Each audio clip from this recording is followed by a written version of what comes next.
faut bien se souvenir qu'il y a un peu plus de 15 ans quand même, peut-être 18 ans, il n'y avait pas de traitement dans la sclérose en plaques. La seule chose qu'on savait faire, c'est donner de la cortisone au moment des poussées. Et on sait que la cortisone, ça diminue la durée des poussées. Mais il n'y avait aucun traitement de fond. Et puis sont arrivés les premiers traitements de fond, qui sont des molécules qui sont des immunomodulateurs. Ça veut dire que ça ne va pas diminuer le nombre de lymphocytes. Les lymphocytes, c'est les cellules de l'immunité. Ça ne va pas les diminuer, mais ça va les répartir différemment et ça va diminuer en gros les lymphocytes agressifs. Donc, il y a actuellement 5 molécules immunomodulatrices. Il y en a 4 qui font partie de la famille des interférons, une qui fait partie d'une autre famille. Peu importe, tout ça, ce sont des molécules immunomodulatrices qui ont en commun d'avoir une efficacité modeste, mais très clairement démontrée quand même, sur l'inflammation dans le système nerveux central. Et donc, en diminuant l'inflammation, on diminue la fréquence des poussées.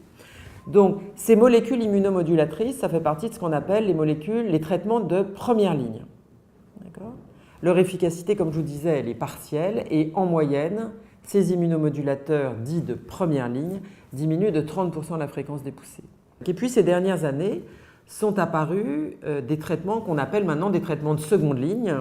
Seconde ligne parce qu'on les réserve à des patients soit qui ne sont pas répondeurs au traitement de première ligne, donc qui sont ce qu'on appelle en échappement thérapeutique, soit éventuellement on les donne en première intention, mais chez des patients qui ont une forme très sévère de la maladie.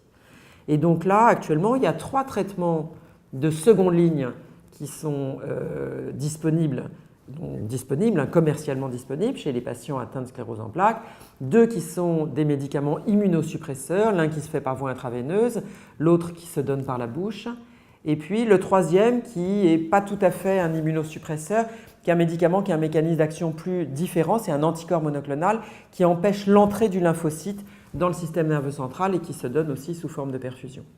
Alors, ces médicaments de seconde ligne, ils ont une efficacité bien supérieure sur la fréquence des poussées. Ça, c'est ce qu'on a actuellement, ce qui représente quand même un changement considérable dans nos capacités de prendre en charge les patients atteints de sclérose en plaques. Et puis en sachant que d'ici quelques mois, il va y avoir 2 nouvelles molécules qui sont des molécules qui sont administrées par voie orale, donc des comprimés, donc ce qui est bien, et qui sont des l'un est un immunomodulateur, l'autre est plus un immunosuppresseur. Et c'est des molécules qui vont venir renforcer en fait, l'arsenal thérapeutique dans la maladie.